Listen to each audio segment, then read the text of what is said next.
di fakultas. Saya karena terbiasa di fakultas yang mulia. Di fakultas itu kan ada terdiri dari beberapa setelah dekan ada beberapa wakil dekan.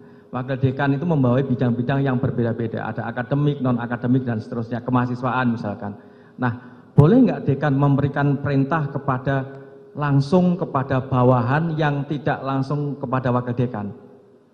Ini kan ilustrasi contoh saja. Boleh. Wong dekan memberikan perintah kepada saya yang bukan struktural saja bisa dilakukan itu. Selama saya memang berada dalam sebuah institusi tersebut.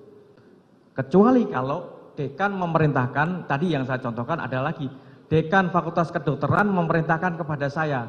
Saya kira tidak ada korelasinya, karena saya tidak berada dalam satu institusi yang tadi saya sebutkan.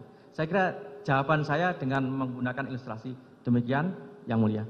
Syederalun, Profesor Agus Surono selaku ahli pidana menyatakan jika perintah seorang atasan untuk mengamankan sesuatu tidak termasuk dalam unsur melawan hukum.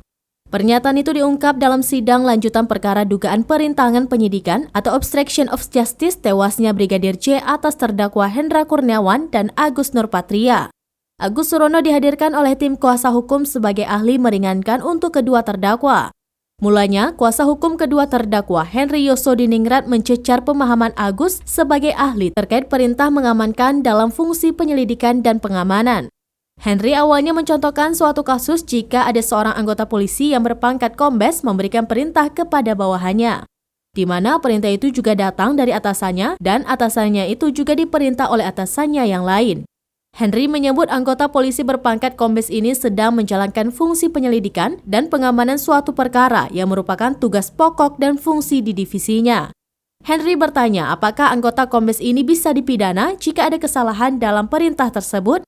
Atas pertanyaan itu, Agus Surono menerangkan jika pejabat kombes tersebut memang benar menjalankan dua fungsi yakni penyelidikan dan pengamanan. Oleh karenanya, Agus menilai jika tindakan yang dilakukan oleh Polri pejabat kombes itu tidak melawan hukum. Sebagai informasi, sejauh ini Agus Nurpatria masih berpangkat sebagai Kombes Pol di Polri meski sudah ditetapkan sebagai terdakwa atas kasus obstruction of justice tewasnya Brigadir J.